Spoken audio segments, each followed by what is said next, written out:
जय हिंद, नमस्कार दोस्तों। आज के इस वीडियो में फिर से आप सभी का स्वागत है।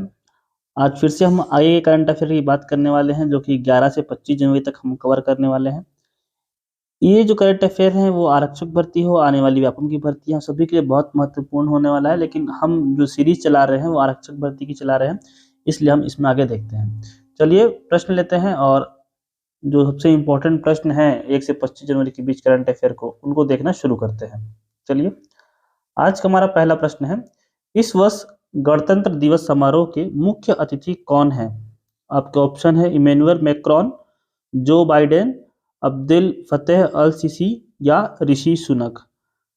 आप सभी को पता है 26 जनवरी गणतंत्र दिवस के समारोह में मुख्य अतिथि जो है विदेश से आते हैं, और इस वर्ष के मुख्य अतिथि कौन है ये आपको बताना है। और आपका राइट आंसर दोस्तों हो जाएगा option number A, Emmanuel Macron. ये इस वर्ष मुख्य अतिथि के रूप में भारत आए हुए थे। ठीक है, चलिए बात करते हैं। इस साल गणतंत्र दिवस समारोह पे मुख्य अतिथि फ्रांस के राष्ट्रपति हैं इमैनुअल मैक्रोन। ठीक है, फ्रांसीसी राष्ट्रपति हैं, और ये छठा अवसर है जब फ्रांसीसी नेता इस दिन अतिथि के रूप में आए हुए हैं। और इस वर्ष जो भारत है अपना 75वां गणतंत्र दिवस मना रहा है। ये क्रम भी याद रखेंगे, 75वां गणतंत्र दिवस है। चलिए, आज का हमारा अगला प्रश्न है, राष्ट्रीय मतदाता दिवस प्रतिवर्ष कब मनाया जाता है? ऑप्शन नंबर ए है 24 जनवरी, बी है 25 जनवरी, सी है 26 जनवरी और डी है 27 जनवरी। राष्ट्रीय मतदाता दिवस, राइट आंसर है ऑप्शन नंबर बी, 25 जनवरी को हर वर्ष यह मनाया जाता है। राष्ट्रीय मतदाता दिवस जो है वो 25 जनवरी को देश भर में मनाया जाता है, और यह दिवस चुनाव आयोग की स्थापना की 61वीं वर्षगांठ के अवसर पर 25 जनवरी 2011 को पहली बार मनाया गया था। यह 25 जनवरी को जो है हमारे चुनाव आयोग था, उसका वर्षगांठ है, मतलब उसका गठन हुआ था इस दिन। इस कारण यह जो वर्ष है वो 25 जनवरी को मनाया जाता है। यह दिन 25 जनवरी को सेलिब्रेट किया जाता है, और पहली बार जब मनाया गया था तो 2001 से यह स्टार्ट हुआ था। क्या? राष्ट्रीय मतदाता दिवस। इस साल 2024 में जो थीम रखी गई है, उस थीम है nothing like voting, I vote for sure. ठीक है, चलिए आगे बात करते हैं।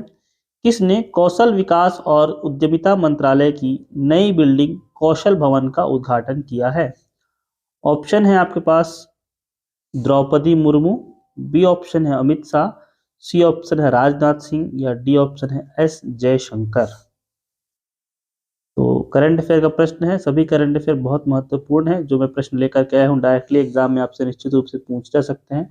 राइट ऑप्शन है option number A, Draupadi Murmu ji के द्वारा कौशल विकास और उद्यमिता मंत्रालय की नई बिल्डिंग जिसका नाम है कौशल भवन, उसका उद्घाटन किया गया है। ठीक है, और उद्यमिता और कौशल विकास जो मंत्री है उनका नाम है धर्मेंद्र प्रधान, वो भी मौजूद थे इस समय पर। ठीक है, इसका नाम याद रखेंगे दोस्तों, कौशल भवन नाम दिया गया है। ठीक है, अगला हमारा आज का चौथा प्रश्न है, अखिल भारतीय अभियान हमारा संविधान हमारा सम्मान का उद्घाटन किसने किया है? एक अभियान चलाया जा रहा है गणतंत्र दिवस के अवसर पर, हमारा संविधान हमारा सम्मान। ऑप्शन है जगदीप धनखड़ जो कि उपराष्ट्रपति हैं भारत के, राजनाथ सिंह, ठीक है, सी ऑप्शन है अमित शाह और डी ऑप्शन है एस जयशंकर। किसने यह अभियान का उद्घाटन किया है आपको बताना है, और आपका राइट आंसर हो जाएगा ऑप्शन नंबर ए, जगदीप धनखड़ जो कि भारत के उपराष्ट्रपति हैं और राज्यसभा के सभापति भी हैं। उपराष्ट्रपति जगदीप धनखड़ ने भारत के गणतंत्र दिवस के 75वें वर्ष के उपलक्ष्य में यह अभियान जो है हमारा संविधान हमारा सम्मान स्टार्ट किया है। ठीक है, इसकी जो शुरुआत जो हुई है वो डॉक्टर अंबेडकर इंटरनेशनल सेंटर से हुई है। ठीक है, यह अभियान जो है न्याय विभाग, विधि एवं न्याय मंत्रालय के द्वारा चलाया जा रहा है। ICC men's T20 of the year award किस खिलाड़ी ने जीता? T20 cricket of the year. ठीक है, तो ऑप्शन में है डेविड वार्नर, शुभमन गिल या सूर्य कुमार यादव या ग्लेन मैक्सवेल। तो T20 के लिए जो दिया गया है दोस्तों ऑप्शन नंबर सी, सूर्य कुमार यादव। ठीक है, T20 के बहुत बेहतरीन प्लेयर है भारतीय टीम के। चलिए, तो T20 ऑफ द ईयर इनको दिया गया है सूर्य कुमार यादव को, याद रखेंगे आप लोग। और अभी हाल में इन्होंने भारत के लिए सबसे दूसरा तेज शतक बनाया है श्रीलंका के खिलाफ। ठीक है, चलिए अगले प्रश्न की तरफ बात करते हैं दोस्तों। सत्र 2022-23 के लिए बीसीसी अवार्ड 2024 पॉली उमर गिर, ठीक है, अवार्ड किसने जीता है? 2022-23 के लिए पूछा जा रहा है। बहुत सारे सेशन के लिए, अभी 4 साल बाद इसका आयोजन किया गया था, तो बहुत सारे सेशन के लिए दिया गया है। ऑप्शन में आपके पास जसप्रीत बुमराह, मोहम्मद शमी, शुभमन गिल और रविचंद्रन, ठीक है। इन सभी को पॉली उमर गिर अवार्ड मिला हुआ है, लेकिन 2022-23 के लिए पूछा गया है। तो इसका राइट आंसर हो जाएगा, आप लोग गेस कर सकते हैं, Shubman Gill, option number C, Shubman Gill. यहाँ पर देख पाएंगे 2024 में घोषणा कर दी गई है, ठीक है। और यहाँ पर आप लोग देखेंगे ये जो अवार्ड है शुभमन गिल को 2022-23 के लिए मिला है, जसप्रीत बुमराह को 2021-22 के लिए मिला है, रविचंद्रन अश्विन 2020-21 के लिए और मोहम्मद शमी जो है 2019-20 के लिए ये अवार्ड जीता है। तो भी लेटेस्ट आप लोग याद रखेंगे शुभमन गिल का नाम, ठीक है। अगर पॉली उमर गिल ट्रॉफी की बात आएगी तो 2 अवार्ड और है। Colonel CK Naidu lifetime achievement जो अवार्ड है वो फारूक इंजीनियर को मिला हुआ है, और जो पूर्व कोच भी रह चुके हैं रवि शास्त्री, इनको क्या दिया गया है? Colonel CK Naidu lifetime achievement award, ठीक है। चलिए आगे बात करते हैं, हमारा अगला प्रश्न लेते हैं। राष्ट्रीय बालिका दिवस हर साल कब मनाया जाता है? हम लोग जनवरी करंट अफेयर देख रहे हैं, ठीक है। तो उसमें संबंध ये है कि राष्ट्रीय बालिका दिवस हर वर्ष कब मनाया जाता है। ऑप्शन है 22, 23, 24, 25 जनवरी है, और इसका राइट आंसर हो जाएगा ऑप्शन नंबर सी, 24 जनवरी, 24th ऑफ जनवरी। हर साल पूरे देश में 24 जनवरी को राष्ट्रीय बालिका दिवस मनाया जाता है, नेशनल गर्ल चाइल्ड डे, ठीक है। कब मनाया जाता है? 24 जनवरी को मनाया जाता है। और इस दिवस की जो शुरुआत है वो 2008 में की गई है, 2008 से लगातार मनाया जा रहा है, और बालिकाओं के नाम से काफ़ी सारी योजनाएं भी चल रही हैं। आप सभी लोग को पता होगा सुकन्या समृद्धि योजना, ये बहुत फेमस है, और जो बहुत फेमस योजना है बेटी बचाओ बेटी पढ़ाओ, ठीक है। ये दोनों बहुत ही इंपॉर्टेंट योजनाएं हैं। ये बहुत इंपॉर्टेंट प्रश्न है, ये प्रश्न आपको डायरेक्टली किसी न किसी एग्जाम में पूछा ही जाएगा। कर्पूरी ठाकुर जी का नाम हाल ही में बहुत ज़्यादा चर्चा में आया है, क्योंकि कर्पूरी ठाकुर को भारत रत्न मरणोपरांत, इनका निधन हो चुका है, मरणोपरांत से सम्मानित किया जाएगा। यह किस राज्य की पूर्व मुख्यमंत्री थे? ऑप्शन है उत्तर प्रदेश, बिहार, सी मध्य प्रदेश या डी हरियाणा। कर्पूरी ठाकुर, ठीक है, राइट आंसर है ऑप्शन नंबर बी, बिहार, ठीक है। ये बिहार के पूर्व मुख्यमंत्री थे। तो बिहार के पूर्व मुख्यमंत्री कर्पूरी ठाकुर को मरणोपरांत भारत रत्न दिया जाएगा, ठीक है। ये 2 बार बिहार के मुख्यमंत्री रह चुके हैं, ठीक है। और 24 जनवरी की जो है इनकी 100वीं जयंती भी है, और बिहार में इलेक्शंस भी आने वाले हैं, अभी वहाँ पे समीकरण भी बदल रहे हैं, ठीक है। तो सभी चीज़ों को मद्देनजर रखते हुए ये निर्णय शायद लिया गया होगा। पहली बार 1970 से 71 के बीच में यह मुख्यमंत्री बने थे, और समस्तीपुर बिहार में इनका जन्म हुआ था 1924 में। तो इनको इस वर्ष भारत रत्न सम्मान देने के लिए चुना गया है। चलिए, प्रधानमंत्री सूर्योदय योजना निम्न में से किससे संबंधित है? ये भी बहुत ज्यादा इंपॉर्टेंट प्रश्न है, डायरेक्टली आपके एग्जाम में निश्चित रूप से पूछा जाना चाहिए। सूरजमुखी की खेती से, सूर्योदय योजना नाम से समझ में आ रहा होगा, ग्रामीण आवास से, बाल स्वास्थ्य से या रूफ टॉप सोलर पैनल से। राइट आंसर है आपका option number D, roof top solar panel, ठीक है। तो अभी अयोध्या में राम मंदिर की प्रतिष्ठा के बाद प्रधानमंत्री मोदी जी के द्वारा यह योजना स्टार्ट की गई है। हाल ही में यह प्रधानमंत्री सूर्योदय योजना लॉन्च किया है, और इस योजना के तहत 1 करोड़ से ज़्यादा घरों पर रूफ टॉप सोलर पैनल लगाए जाएंगे। मतलब कि आपके छत के ऊपर में सोलर पैनल लगाए जाएंगे, जिससे बिजली प्राप्त होगी, वो आपके घरों में यूज होगी, ठीक है। चलिए आगे बात करते हैं। हमारा आज का अगला प्रश्न है, सुभाष चंद्र बोस आपदा प्रबंधन पुरस्कार 2024 संस्थागत श्रेणी में किसे प्रदान किया गया? 2 श्रेणियों में यह पुरस्कार दिया जाता है, एक व्यक्तिगत रूप से और एक कोई संस्था मिलकर के अच्छा प्रबंधन का काम करती है आपदा से संबंधित, उसके लिए। आपके ऑप्शन है केंद्रीय रिजर्व बल मतलब CRPF को, ऑप्शन नंबर बी है 60 पैराशूट फील्ड हॉस्पिटल यूपी, और सी ऑप्शन है केंद्रीय औद्योगिक सुरक्षा बल, और डी ऑप्शन है नेशनल कोस्ट गार्ड। तो इसका जो राइट आंसर है कि सुभाष चंद्र बोस आपदा प्रबंधन जो पुरस्कार है, option number B 60 parachute field hospital UP को इस वर्ष दिया जाएगा। अगर आपसे पूछा जाए कि इस पर कितनी राशि मिलती है पुरस्कार स्वरूप, तो आप लोग यहाँ पर ध्यान देंगे, जो संस्थागत श्रेणी में मिलता है तो 51 लाख रुपए दिए जाते हैं उसके लिए, और अगर आप एक व्यक्ति को मिलता है तो उसके लिए 5 लाख रुपए नगद पुरस्कार दिया जाता है, और साथ ही प्रमाण पत्र भी दिया जाता है। केंद्रीय गृह मंत्रालय के द्वारा इसकी घोषणा कर दी जाती है इस पुरस्कार की। चलिए आगे बात करते हैं। केंद्रीय स्वास्थ्य मंत्री ने हाल ही में किस राज्य में खोडलधाम ट्रस्ट कैंसर अस्पताल की आधारशिला रखी है? ठीक है, एक कैंसर का बहुत बड़ा हॉस्पिटल बनाया जा रहा है जिसका आधारशिला रखा गया है खोडलधाम ट्रस्ट कैंसर। तो ऑप्शन है यहाँ पे गुजरात में है, आंध्र प्रदेश, महाराष्ट्र या राजस्थान। कहाँ पर ये बनाया जा रहा है? और इसका राइट आंसर हो जाने वाला है ऑप्शन नंबर ए, गुजरात में खोडलधाम ट्रस्ट कैंसर अस्पताल की आधारशिला रखी गई है। और स्वास्थ्य मंत्री हमारे हैं मनसुख मंडाविया। ठीक है, मनसुख मंडाविया जी के द्वारा रखा गया है। अगर बिहार के मुख्यमंत्री जी का नाम पूछा जाए तो भूपेंद्र पटेल जो है वो बिहार के मुख्यमंत्री हैं। आगे बात करते हैं। हमारा आज अगला प्रश्न है कि भारत में प्रतिवर्ष पराक्रम दिवस कब मनाया जाता है? देखिए दोस्तों, इस प्रकार के प्रश्न करने से आपको छोटे छोटे चीजें याद होती जाती है, जैसे दिवस भी याद होते जा रहे हैं, उनका डिटेल डिस्क्रिप्शन में बताते जा रहा हूँ। एग्जाम के टाइम में सब वीडियो बहुत आपके लिए इंपॉर्टेंट होने वाली है। तो पराक्रम दिवस कब मनाया जाता है? 21, 22, 23, 24। तो इसका सही आंसर है, राइट आंसर है ऑप्शन नंबर सी, 23 जनवरी। क्यों मनाया जाता है, किसके लिए मनाया जाता है, देखते हैं कि हर वर्ष 23 जनवरी को नेताजी सुभाष चंद्र बोस, ठीक है, SC बोस की जयंती पर पराक्रम दिवस मनाने की घोषणा की गई सरकार के द्वारा, और 2021 में इसकी घोषणा की थी। ठीक है, साथ ही में नेताजी सुभाष चंद्र बोस की जयंती के अवसर पर लाल किले से 9 दिवसीय कार्यक्रम भारत पर्व का भी शुभारंभ किया गया है। 9 दिवसीय कार्यक्रम चलाया जा रहा है भारत पर्व। तो होप सो आप लोग को याद हो गया है। जो 23 को क्या है, पराक्रम दिवस मनाया जा रहा है। एक मैंने और दिवस बताया है 24 क्या है, बालिका है, राष्ट्रीय बालिका दिवस है।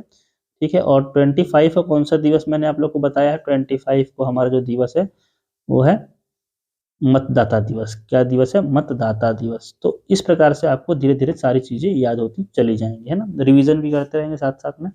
चलिए आगे हम बात करते हैं। आज का अगला प्रश्न है, अयोध्या राम मंदिर निर्माण के मुख्य वास्तुकार कौन है? तो जिसको मूर्ति बनाया है उनको नाम तो सभी को पता होगा, लगभग लगभग होना भी चाहिए। ठीक है, तो वास्तुकार कौन है? ऑप्शन नंबर है राम सुतार, बी है चंद्रकांत सोमपुरा, अरुण योगीराज और जगन मोहन। इनका राइट आंसर है चंद्रकांत सोमपुरा। ठीक है, वास्तुकार, मंदिर के वास्तुकार ये हैं, और ये जो अरुण योगीराज दिया है, इन्होंने भगवान श्री राम की मूर्ति का निर्माण किया है जो गर्भगृह में स्थापित की गई है। ठीक है, ये है वास्तुकार मंदिर के। ठीक है, और ये कौन बनाया है? मूर्ति बनाया है। चलिए यहाँ बात कर पाएंगे, ये है मुख्य वास्तुकार चंद्रकांत सोमपुरा जी, है ना। और इन्होंने बहुत सारे मंदिरों का और भी निर्माण किया, जैसे कि स्वामी नारायण मंदिर हो गया, गुजरात का सोमनाथ मंदिर हो गया, ठीक है, गुजरात का अक्षरधाम मंदिर हो गया, कोलकाता का बिरला मंदिर ही बहुत फेमस है। ठीक है, चलिए अगला प्रश्न है, खेल से संबंधित है। T20 इंटरनेशनल में सर्वाधिक शतक लगाने वाले रिकॉर्ड जो है वो किस बल्लेबाज ने बनाया है? ऑप्शन है विराट कोहली, डेविड वार्नर या सूर्य कुमार यादव या रोहित शर्मा। सर्वाधिक जो शतक है अभी हाल ही में किसके नाम पे हो गया? राइट ऑप्शन है रोहित शर्मा।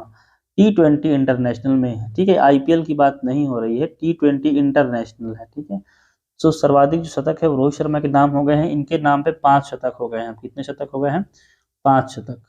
चलिए, तो रोहित शर्मा T20 इंटरनेशनल में सर्वाधिक शतक लगाने वाले बल्लेबाज बन गए हैं। इन्होंने सूर्य कुमार यादव और ग्लेन मैक्सवेल को छोड़ा है। इनके नाम पे 4 शतक अभी दर्ज है। 5 शतक हो गए रोहित शर्मा के।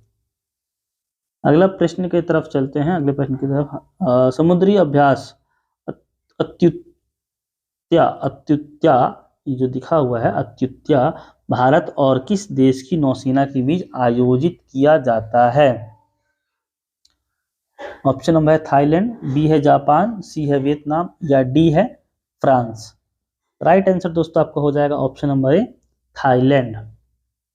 देखेंगे यहाँ पर हाल ही में भारतीय नौसेना और रॉयल थाई नेवी मतलब थाईलैंड की नौसेना के बीच पहला जो है द्विपक्षीय समुद्री अभ्यास हुआ है अयुत्या। ठीक है, चलिए आगे बात करते हैं।